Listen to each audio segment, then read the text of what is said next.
नमस्कार, मैं आदित्य हूं और आप देख रहे हैं द लोकनीति। इस वक्त मैं हूं महात्मा गांधी के नाम से चल रहा है एक ऐसे इंस्टीट्यूशन में जो कि यूपीएससी की तैयारी करवाते हैं। हमारे साथ यहाँ के शिक्षक हैं और यहाँ के स्टूडेंट हैं जो तैयारी कर रहे हैं। जब मैं अभी यहाँ पर बाहर वीडियो कर रहा था, रिपोर्ट बना रहा था कि गांधी के बारे में जो प्रोपेगेंडा फैलाया जा रहा है और जो गांधी की रियलिटी है उसके बीच में गैप कितने ज़्यादा बढ़ गया है, उसको चेक करने की कोशिश में हम लोग थोड़ा यूजुअली एक फ्रैंक स्टाइल में जब बाहर वीडियो बना रहे थे तो मुझे ये इंस्टीट्यूशन दिख गया। फिर मैंने रिक्वेस्ट की यहाँ के डायरेक्टर से ही, जो भी यहाँ पर हैं, तो उन लोगों ने अलाउ किया। तो सबसे पहले तो इन लोगों का थैंकफुल हूँ मैं, ये लोग बात कर रहे हैं और सभी लोग चूँकि सिविल सर्विसेज के लिए looking forward for the civil services, तो अच्छा कुछ निकल के आएगा। गांधी के जीवन का मतलब अगर मुझसे कोई एक लाइन में पूछे, जितना मैं गांधी को पढ़ा हूँ व्यक्तिगत रूप से, मैं बोलूँगा कि उनका मतलब है कि नैतिकता, मोरालिटी क्या होती है किसी व्यक्ति के अंदर और कैसे उस पर चला जाता है, वो कोई गांधी से ही सीख सकता है। और इसलिए कहा जाता है कि गांधी 1000 साल में एक बार पैदा होते हैं। तो कल गांधी जयंती है, आज 1 अक्टूबर को वीडियो में रिकॉर्ड कर रहा हूँ। मोस्ट प्रोबेबली कल 2 अक्टूबर यानी कि आज जब आप देख रहे हैं 8 बजे के आसपास इसको मैं रिकॉर्ड करके चल पा रहा हूँ। मेरे साथ कुछ लोग हैं। सबसे पहले तो मैं यहाँ के मास्टर से बात करने की कोशिश करूँगा। आपका नाम? अर्पित। क्या पढ़ाते हैं आप? मैं करंट अफेयर्स ले रहा हूँ। अच्छा, करंट अफेयर्स ले रहे हैं। तो अभी घटनाक्रम पे ही चर्चा हो रही है जी। जो अभी औसतन घटनाक्रम हम देख रहे हैं, इसमें सबसे ज़्यादा बड़ा घटनाक्रम मुझे जो नज़र आता है वो है पॉलिटिकली नहीं, सोशली मॉब लिंचिंग की। और गांधी एक अहिंसात्मक नॉन वायलेंट चीज़ों को प्रमोट किए, अपने जीवन में हमेशा नॉन वायलेंट रहे और इतना बड़ा उन्होंने मूवमेंट खड़ा किया, देश को आज़ादी दिलाई, वो भी नॉन वायलेंट। तो आपको नहीं लगता कि इस चीज़ के बीच में कहीं ना कहीं जो गैप है वो प्रशासनिक गैप? प्रशासन क्या है पहले तो ये समझना पड़ेगा आपको। प्रशासन कोई बाहर से आई चीज़ नहीं है। समाज के ही लोग एक परीक्षा देते हैं और उसके बाद अलग पदों पे चले जाते हैं और फिर प्रशासनिक जिम्मेदारी निभा लेते हैं। तो बेसिक चीज़ हमें यही करना पड़ेगा, प्रशासन के ऊपर उंगली उठाने से पहले समाज को देखना पड़ेगा कि उसका योगदान क्या है, क्या वो अपनी जिम्मेदारी समझता है, क्या उसे पता है कि हमारे मूल्य क्या हैं, किन मूल्यों पर संविधान और देश का निर्माण हुआ है। अगर वो चीज़ उसके दिमाग में है तो प्रशासन अपने आप सुधर जाएगा। तो आपका क्या नाम है? अनुराग। अनुराग, आप क्या मतलब सिविल सर्विसेज के तहत आपका मेन सब्जेक्ट क्या होगा? Main option? अच्छा, MPPSC। हाँ, ओके। तो इसमें कुछ UPSC वाले नहीं है, कोर UPSC वाले? कोर यूपीएससी का बैचलर। अच्छा, बैचलर, ठीक है। गांधी के बारे में आपकी क्या समझ है? गांधी के बारे में मतलब जैसे आप सभी को पता है कि फादर ऑफ नेशन है। उनका इम्पैक्ट सबसे ज़्यादा जो अपने स्वतंत्रता जो संग्राम था उसमें सबसे बड़ा इम्पैक्ट जो गांधी का माना था। लेकिन जो रूमर्स है, जो लोग, जितने लोग, जैसे मैं अपने जो सर्कल में जो लोग हैं वो कहते हैं कि हाँ गांधी ठीक नहीं थे, ऐसे थे, भगत सिंह की फांसी रुकवा सकते थे, ऐसे कुछ रूमर्स है। लेकिन मेरा ये मानना है कि हाँ मतलब कुछ तो था उनमें। तो इतना बड़ा उन्होंने स्ट्रगल लेड किया, इतने सारे लोगों को मतलब एक साथ यूनाइट किया, कुछ तो था उनमें। मतलब इतने सारे मूवमेंट हुए, इतने सारे रिवॉल्ट हुए। उनकी जो फिलोसॉफी थी कि मतलब नॉन वायलेंट रहना है, उससे मैं काफ़ी इम्प्रेस हूँ। तो अभी एक चीज़ मैं ऐसा फॉर्मेट लेके चल रहा हूँ कि एक बार मैं सर से बात करूँगा, फिर मैं सर के स्टूडेंट से बात करूँगा, तो ये क्रम बना रहेगा। अभी जो स्थिति है, जिस तरह का इन्होंने जिक्र किया कि जो उनका पॉलिटिकल स्टैंड देखा जाए, गांधी का अगर पॉलिटिकली गांधी को देखा जाए राजनीतिक तौर पर, तो जिस तरह की चीज़ें सर अभी प्रिविलेज में हैं पॉलिटिक्स में, I am asking only about politics की, जिस तरह की चीज़ें हमारी राजनीति में घटित हो रही हैं, चाहे वो नेताओं की भाषा हो, चाहे उनका करप्ट होना हो, चाहे उनके ऊपर क्रिमिनल केसेस हों, वो भी करप्शन का ही एक हिस्सा हो गया। तो ये चीज़ें जो और उसके बाद भी दूसरी तरफ देखा जाए तो एक विशेष वर्ग के लोग जो कि छोटे वर्ग के हैं या जो है बहुत इंटेलेक्ट है लेकिन उनके पास फाइनेंशियली मसल पावर और मनी पावर ना है नहीं है, तो उससे वो अपने आप को वहाँ पर स्थापित नहीं कर पा रहे प्रतिनिधित्व के उसमें। तो इसमें आप क्या ग्रॉस रूट में कहाँ देखते हैं गांधी को, जो उनका थ्योरी है ग्रॉस रूट का? गांधी बेसिकली मूल्य की बात करते थे। अगर हम गांधी के योगदान की बात करें तो मूल्य उनके लिए इतने महत्वपूर्ण थे कि अगर चौरा चौरी की घटना होती है तो पूरा आंदोलन कॉल ऑफ कर दिया उन्होंने। बहुत लोग उससे नाराज़ भी हुए कि हम अपना सब कुछ छोड़ के आपके साथ आए हैं, लेकिन आप एक छोटी सी घटना के कारण पूरा आंदोलन समाप्त कर रहे हो। तो उनका कहना साफ था कि जिन मूल्यों को लेकर मैं आगे चला हूँ, अगर वो मूल्य ही हाशिए पर रख दिए जाएंगे तो मैं आंदोलन खड़ा करने का मेरा कोई ऑब्जेक्टिव नहीं रहेगा। ऐसी आज़ादी किस काम की? तो आज वही चीज़ है कि हम राजनीति की बात कर रहे हैं, शुचिता नहीं रही, भाषा बदल गई है हमारी, हम मूल्य को पीछे छोड़ देते हैं, हम उद्देश्य सामने रखते हैं। तो अगर समाज सही में अच्छी राजनीति चाहता है तो उसे मूल्यों पर आधारित राजनीति करने वालों को चुनना पड़ेगा। तब जाके समाज में परिवर्तन हो सकता है। यानी कि मोटा मोटी माना जाए तो एक आप पॉलिटिकल ट्रांसफॉर्मेशन की बात कर रहे हैं जिसमें ग्रॉस रूट के लेवल के लोग भी शामिल हों। मैं थोड़ा सा एक थ्योरी पे आऊँगा आप लोगों से बात करते हुए, क्योंकि बहुत इंटेलेक्चुअल बात करने का मौका मुझे बहुत दिन बाद मिल रहा है। थोड़ा सा आप इधर करें तो मैं यहाँ बैठ जाऊँगा। मेरे साथ कुछ इंग्लिश माध्यम से इस परीक्षा को प्रिपेयर कर रहे हैं वो स्टूडेंट, आप सब इंग्लिश वाले हैं ना। तो मैं एक थ्योरी है गांधी की, डिसेंट्रलाइजेशन की बात वो करते हैं, विकेंद्रीकरण की बात करते हैं। शक्तियों का विकेंद्रीकरण इसलिए हो क्योंकि वो चाहते हैं कि जो सोर्स है, जो साधन है देश का, जो राजस्व है, उसका वितरण लोगों में सही से हो और उनका प्रतिनिधित्व बने, पॉलिटिकल, सोशल और इकोनॉमिकल।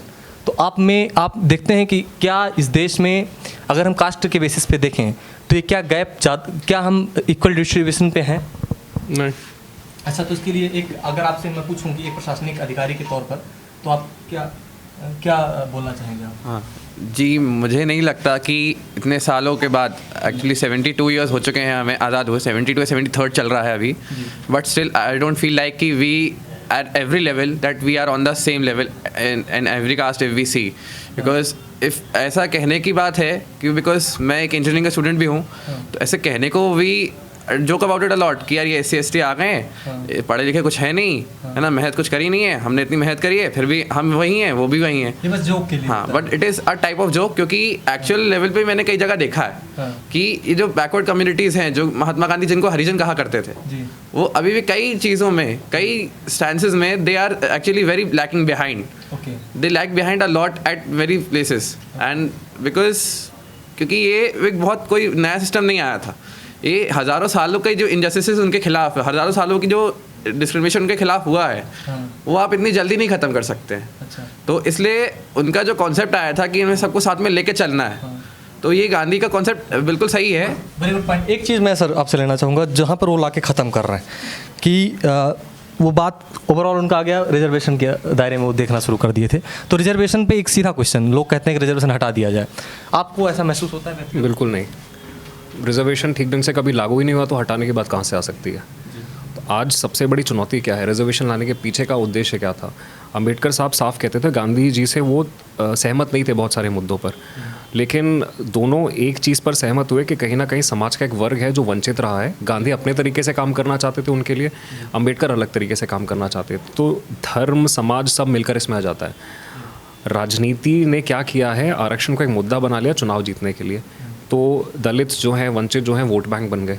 लेकिन आज भी उनकी परिस्थिति वही है। जो अमृतांश ने कहा, जो स्टूडेंट है, उसने कहा कि परिस्थिति वही है। आज आप भोपाल से 30 किलोमीटर दूर भी चले जाएं तो गांव के अंदर वही आपको स्ट्रक्चर मिल जाता है कि एक कोने पे दलित वंचित वर्ग पड़ा हुआ है, दूसरे कोने पर जो गांव का सबसे केंद्रीय क्षेत्र है वहाँ पर अगड़े रखे हुए हैं। जहाँ से सर बात ख़त्म कर रहे हैं, इज़्म पे हम आते हैं। जो सोशल जो हमारी इविल्स हैं, उस टाइप के जो इज़्म हैं, जैसे कम्युनिज्म हो गया एक तरह का, आप देखते हैं फंडामेंटलिज्म, तो उस पर आइए, उसको छोड़ दीजिए कि धर्मवाद कितना, फंडामेंटलिज्म पे आइए, कट्टरवाद की अगर बात की जाए तो फंडामेंटलिज्म, और उसके अलावा एक कास्टिज़म की आप बात कर रहे हैं, तो उस पर मैं आना चाहूँगा कि क्या इस देश में, मैं आपसे पूछूँगा इस क्वेश्चन कि क्या इस देश में जो इज़्म है, खास करके फंडामेंटलिज्म, वो गांधी के आइडिया में तो कभी नहीं था कि धर्म के नाम पे इस तरह का कोई कट्टर जो है देश में बंटवारा हो या लोग बटें अलग अलग वर्गों में। जिस तरह से इस दौर में आज का सिस्टम, चाहे वो अंदर लोग बैठे ब्यूरोक्रेट्स हों, जो कि आप लोग प्रशासनिक सेवा में जा रहे हैं, चाहे ब्यूरोक्रेट्स हों, चाहे जुडिशियल सिस्टम हो, चाहे आपका वो रेवेन्यू में बैठे लोग हों, RBI से लेकर के जो इंस्टीट्यूशंस काम कर रहे हैं, चाहे वो सेंट्रल इंस्टीट्यूशंस हों, आप किससे भी ये क्वेश्चन मेरा रहेगा, इन सब को पे जो एक देखा जा रहा है कि दो वर्गों में लोग बट गए हैं। जुडिशियल में भी अभी देखिए 3 जज बाहर आके बोले, तो आपको लगता है कि ये बंटवारा कहाँ से आया, ये कब क्यों आया, ये लैक कहाँ से हो रहा है? ये क्या पिछले 5 साल का लैक है या पहले से इसका जन्म हो रहा था, हम लोग को पता नहीं था? मतलब जो मतलब ब्यूरोक्रेट्स हैं, उसमें किस बेसिस पे डिवीजन की बात कर रहे हैं आप? मैं कह रहा हूँ कि जो एक दो वर्ग नज़र आता है, एक 2 तरह का वर्ग नज़र आता है, एक को प्रो BJP है, प्रो गवर्नमेंट है, एक थोड़ा एंटी गवर्नमेंट है, और ये रिलीजन के नाम पे, कास्ट के नाम पे भी हो चला है।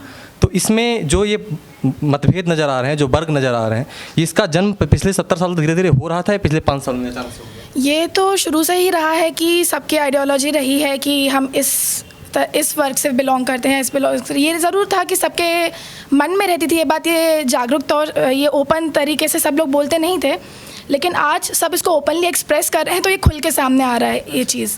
यानी कि आपको लगता है कि हो रही थी हमारे अंदर ये मानसिकता थी। इनका देखिए आंसर सुनिए कितना अच्छा निकल के आया कि यह मानसिकता हमारे अंदर थी, लेकिन एक्सप्रेशन जो इस मानसिकता का जो एक्सप्रेशन है, जो एक तरह का उसका प्रदर्शन है, वो इस 5-6 सालों में जल्दी से तेज़ी से पनपा है। वो चाहे सोशल मीडिया का एवोल्यूशन की वजह से हुआ हो, चाहे वो सरकार में बैठे लोग इन लोगों के प्रति लिबरल रहते हैं उनकी वजह से हुआ हो, उसमें मैं नहीं जाना चाहता। पॉलिटिकल डिबेट नहीं बनाना मेरे को। आप इनके कितना सहमत उनसे? हाँ बिल्कुल, आई एग्री विद हर, क्योंकि ये पॉइंट हमारे इंडिपेंडेंस के टाइम भी था, आज भी है। बट आज जैसी गवर्नमेंट है, जो मैं उनकी मतलब पॉलिटिकल स्टेटमेंट नहीं लेना चाहूँगा, बट फिर भी जैसी गवर्नमेंट है और जैसा आजकल सोशल मीडिया वो हो चुका है, जैसा आपको पता है सबके हाथ में फ़ोन्स वगैरह है, सब है, तो इस वजह से ये स्टेटमेंट अब खुल के बाहर आने लगे हैं। सेंटिमेंट्स जो हैं, पब्लिक के सेंटिमेंट्स हैं, वो इस बार अब खुल के बाहर आने लगे हैं।